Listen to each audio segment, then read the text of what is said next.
Film की शुरुआत में कैरल नाम की एक महिला टहलने के लिए सड़कों पर निकलती है, लेकिन कुछ बहुत ही असामान्य नोटिस करती है। किसी के चेहरे पर भाव का टुकड़ा नहीं होने से लोग बेसुध हो गए हैं। यह जगह एक मृत शहर में बदल गई है। मामले को बदतर बनाने के लिए भावनाओं को दिखाने वालों को पुलिस ने पकड़ लिया है। एक बुजुर्ग महिला कहती रहती है कि सो मत, लेकिन उसे भी पुलिस ने पकड़ लिया है। थोड़ी देर चलने के बाद एक सामान्य दिखने वाला सिपाही कैरल के पास आता है और देखता है कि उसे पसीना आ रहा है। इसलिए वह उसे भागने की चेतावनी देता है, अन्यथा उसे पकड़ लिया जाएगा और मार दिया जाएगा।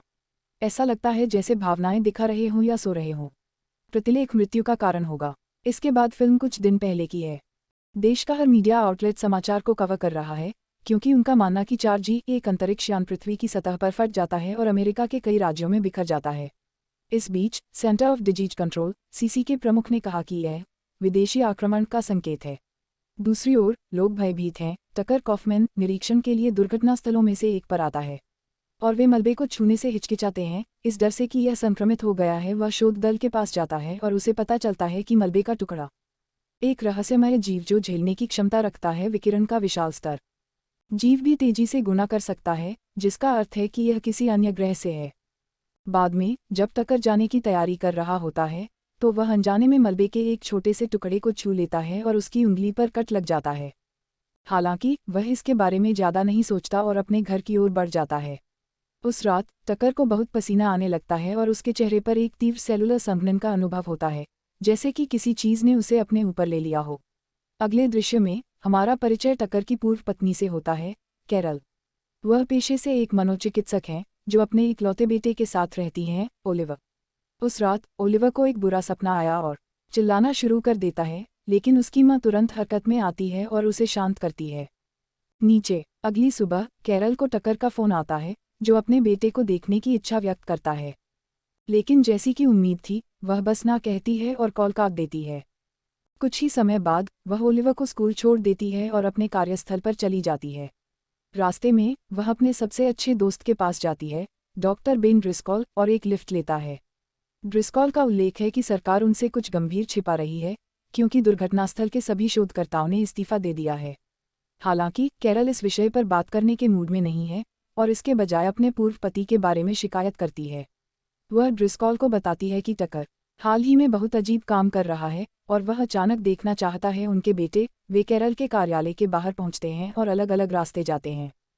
पिछले 4 साल से दूर होने के बावजूद जैसे ही दो दोस्त अपनी बातचीत जारी रखते हैं, बाद में कैरल दिन के लिए अपना परामर्श सत्र शुरू करती है। उसका पहला रोगी एक अधेड़ उम्र की महिला है। उसने बिना किसी पछतावे के अपने परिवार के कुत्ते को मार डाला, जिसका नाम वेंडी है, जो बताता है कि उसका पति हाल ही में बहुत अजीब व्यवहार कर रहा है। कुछ ही दिनों पहले कैरल को तुरंत पता चलता है कि कुछ गड़बड़ है, लेकिन कुछ समय के लिए वह अपने मरीज को बस कुछ दवाएं लिखती है।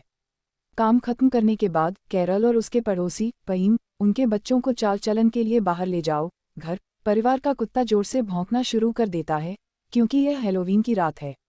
जब वे के पास जाते हैं जैसे कि उसे कुछ होश आ गया हो, कैरल और उसका गिरोह जाने के लिए आगे बढ़ते हैं, लेकिन तभी भयानक स्थिति के बावजूद छोटा लड़का हिलता भी नहीं है। इसके बजाय कुत्ता पाम के बेटे की ओर लपका एंडी और उसे जमीन पर ले जाता है। हैरानी की बात है कि वह अपने नंगे हाथों से कुत्ते के मुंह को तब तक निचोड़ता है जब तक कि मदद नहीं आती और दोनों को अलग नहीं कर देता। कुछ ही समय बाद समूह कैरल के घर पहुंचता है, जहां माताओं के बीच एक संक्षिप्त बातचीत होती है। पाम ने खुलासा किया कि एंडी कुछ दिनों से बहुत अजीब काम कर रहा है। इमोशंस। हालांकि कैरल एक मनोचिकित्सक होने के नाते सीसी और कभी कभी वह सोचती है कि उसने अपना खो दिया है, उसे विश्वास दिलाता है कि यह उसकी उम्र के बच्चों के लिए बहुत सामान्य है। अचानक ओलिवर उसके हाथ से चिल्लाना शुरू कर देता है। चिंतित वह तुरंत इसे दूसरे कमरे से ड्रिस्कॉल की प्रयोगशाला में ले जाती है और जब कैरल वहां पहुंचती है तो उसे मांस का एक अजीब टुकड़ा मिलता है, जहां उसका दोस्त और लोकप्रिय वैज्ञानिक डॉक्टर गैलियानो अपने प्रयोग शुरू करते हैं। इसी बीच एक रहस्यमयी वायरस ने देश को तबाह करना शुरू कर दिया है। हर रोज हजारों लोग मर रहे हैं, लेकिन इसका कारण कोई नहीं जानता। नतीजतन एक आपात स्थिति बैठक राजधानी में हुई है, जहां सभी प्रमुख शोधकर्ता मौजूद हैं। टकर कॉफमैन, जिन्हें बैठक का शीर्षक देने का काम सौंपा गया है, बताते हैं कि नया वायरस अभूतपूर्व दर से फैल रहा है और अगर वे इसके बारे में कुछ नहीं करते हैं तो देश मंदी में चला जाएगा।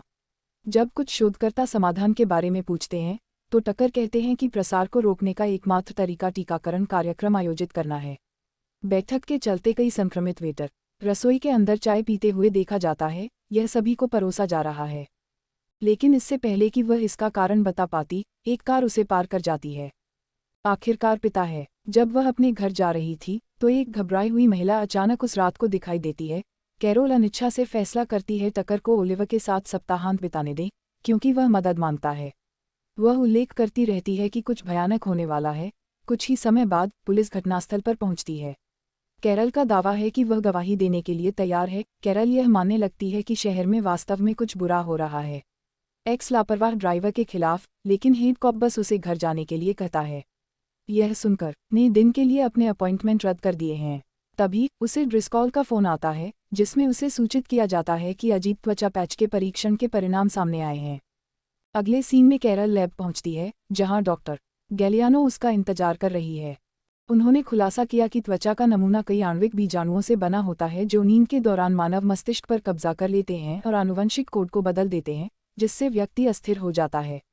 इसलिए 07 घातक संक्रमण को रोकने के लिए उन्हें तब तक सोने से मना किया जाता है जब तक कि वे इसका इलाज नहीं ढूंढ लेते। इस बीच लुडमिला ने ड्रिस्कॉल को फोन किया और उसे बताया कि डॉक्टर योरिश अजीब तरह से काम कर रहा है। नतीजतन तीनों तुरंत राजनयिक के घर जाते हैं, जहां वे आते हैं। योरिश के पार एक भयानक स्थिति में कैरल उसकी एक तस्वीर लेने की कोशिश करता है, लेकिन अचानक, हालांकि कोई गंभीर क्षति होने से पहले, राक्षस जैसा आदमी जाग जाता है और उस पर हमला करता है। ड्रिस्कॉल योरिश को दूर भगा देता है, जिससे वह एक अजीब तरल उल्टी करके मर जाता है।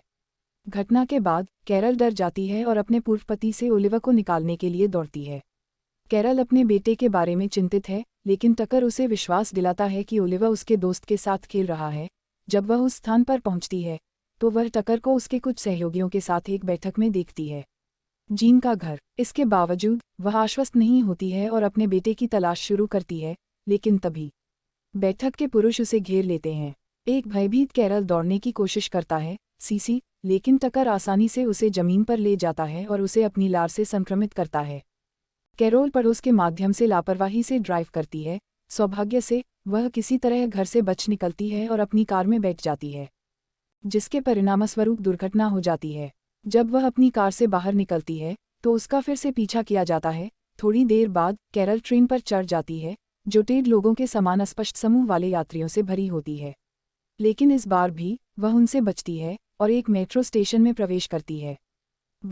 तभी उसे ओलिवर से एक संदेश प्राप्त होता है, जो उसे तुरंत उसे बचाने के लिए कहता है के रूप में टकर उसे कहीं ले गया है। यह कैरल को चिंतित करता है और जब वह हताशा में टूट जाती है, एक यात्री उससे कहता है कि अगर वह पकड़ा नहीं जाना चाहती है तो वह भावहीन हो जाए। अचानक संक्रमित यात्रियों का एक समूह डिब्बे में घुस जाता है और मारपीट शुरू कर देता है। वे कैरल को वश में करने की कोशिश करते हैं, लेकिन वह किसी तरह ट्रेन से बाहर निकलने और भागने में सफल हो जाती है। असंक्रमित नागरिकों को वायरस से संक्रमित होने के लिए मजबूर करने वाली पुलिस। इस बीच एक असंक्रमित पुलिस वाले ने उसके चेहरे पर पसीना देखा और उसे दौड़ने के लिए कहा।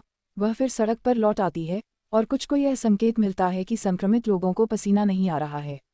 इस समय तक शहर एक में बदल गया है, वारजोन, और कई लोग बचाने के लिए अकल्पनीय काम कर रहे हैं वायरस से। खुद अगले दृश्य में कैरोल बेलिस हवेली की ओर दौड़ती है, जहां ड्रिस्कॉल, और बाद में जब कैरल और ड्रिस्कॉल वापस सड़कों पर जाते हैं तब भी डॉक्टर गैलियानो अपने परीक्षण कर रहे हैं। थोड़ी चर्चा के बाद ड्रिस्कॉल वायरस का इलाज खोजने के लिए मैरीलैंड का फैसला करता है।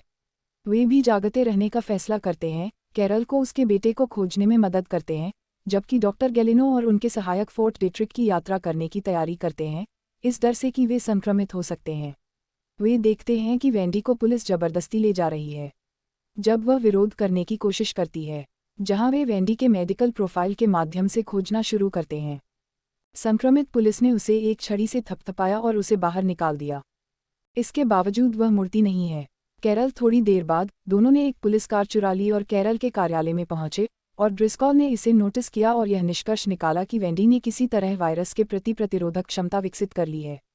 ड्रिस्कॉल को पता चलता है कि वेंडी मस्तिष्क की बीमारी से पीड़ित थी, जिसे इंसेफ्लाइटिस कहा जाता है, और यही कारण है कि वायरस उसके मस्तिष्क में प्रवेश नहीं करना चाहता है। वायरस केवल स्वस्थ दिमाग पर हमला करता है ताकि वह उस पर दावत दे सके और अपनी संख्या बढ़ा सके। तभी कैरल को ओलिवर से एक और पाठ मिलता है। यह उल्लेख करते हुए कि वह अपनी दादी के घर में आयोजित किया जा रहा है बाल्टीमोर। डरा हुआ कैरल ड्रिस्कॉल के साथ साफ आती है कि वह पहले ही वायरस से संक्रमित हो चुकी है। इसके बावजूद उसका सबसे अच्छा दोस्त उसे विश्वास दिलाता है कि सब कुछ ठीक हो जाएगा। इसके बाद ड्रिस्कॉल किसी तरह कैरल को ट्रेन स्टेशन पर छोड़ने का प्रबंधन करता है। कैरोल ट्रेन में चढ़कर बाल्टीमोर जाता है, जहां वह अप्रत्याशित रूप से ओलिवर के दोस्त से मिलती है। वो शहर सील होने से पहले एक भावनात्मक अलविदा साझा करने के बाद दोनों विदा हो जाते हैं। फिर जीन, जो भी संक्रमित हो गया है, यह पता चला है कि वह ओलिवर से मिलने भी जा रहा है। ट्रेन के बाल्टीमोर पहुंचने के बाद टकर स्टेशन पर कैरल और जीन को अपने साथ ले जाने के लिए आता है। Mother's place. उस शाम टकर को उसके साथियों का फोन आता है और वह बाहर जाता है। इसे सही अवसर के रूप में लेते हुए कैरल घर के माध्यम से स्कैन करती है और अंत में अपने बेटे को ढूंढती है। फिर दोनों में एक भावनात्मक पुनर्मिलन होता है और ओलिवर का उल्लेख है कि प्रतिदिन सोने के बावजूद वह अभी भी असंक्रमित है। यहाँ हमें पता चलता है कि छोटा लड़का अपने स्लीपिंग डिसऑर्डर के लिए लगातार दवाएं ले रहा है और यही कारण है कि वह वायरस से संक्रमित नहीं है। अचानक जीन दोनों के पास आता है और कोशिश करता है उन्हें वायरस से संक्रमित करने के लिए, लेकिन कैरल आसानी से उसे दूर कर देती है और अपने बेटे के साथ बाहर निकल जाती है। रास्ते में टकर भागने की हवा पकड़ता है और तुरंत अपने परिवार का पीछा करता है। वह उन्हें एक परित्यक्त गोदाम के अंदर ट्रैक करता है और उन्हें चोट पहुंचाने की कोशिश करता है, लेकिन कैरल एक लोहे की छड़ पकड़ लेता है और उसके सिर पर वार करता है, अंत में उसे मार देता है। उसके बेटे को सौंप दो। इसके बाद वह लड़के को निर्देश देती है कि यदि वह सो जाती है तो वह उसे अपने ऊपर इंजेक्ट करे। इसके बाद माँ बेटे की जोड़ी एक फार्मेसी में प्रवेश करती है, जहां कैरल को एक इंजेक्शन मिलता है और इस बीच उसे ड्रिस्कॉल का फोन आता है और उसे अपने स्थान के बारे में सूचित करता है। जैसे ही वह कॉल में व्यस्त होती है, ओलिवर धीरे धीरे एक दरवाजे के पास पहुंचता है, जिसके पास खून बिखरा हुआ है। वह तुरंत उसे रोकती है और इसके बजाय निरीक्षण करने के लिए खुद में प्रवेश करती है। वहां उसने कई संक्रमित लोगों को जमीन पर पड़ा हुआ देखा और बाहर निकल गई, लेकिन उनमें से एक से बंदूक हथियाने से पहले नहीं। थोड़ी देर बाद जब नन्ही ओलिवर सो जाती है, कैरल सख्त दवाओं की खोज करती है और वस्तुतः कुछ भी जो वह उसे जगाए रखने के लिए अपने हाथों से प्राप्त कर सकती है। अगली सुबह कमरे के अंदर संक्रमित लोगों में जान आ गई और वे बाहर निकलने के लिए बार बार दरवाजा खटखटाते हैं। यह ओलिवर को जगाता है और जब उसे पता चलता है कि उसकी मां सो गई है, तो उसने तेजी से उसे सिरिंज का इंजेक्शन लगाया, जिससे उसकी जान बच गई। लेकिन खतरा टला नहीं है। कमरे के अंदर संक्रमित लोग पीटते रहते हैं। सारी दुनिया से मिटा दिया गया और जीवन फिर से सामान्य हो गया है। डॉक्टर गैलियानो, जो वैक्सीन के पीछे प्रेरक शक्तियों में से एक थे, ने एक साक्षात्कार में खुलासा किया कि टीकाकरण करने वाले लोग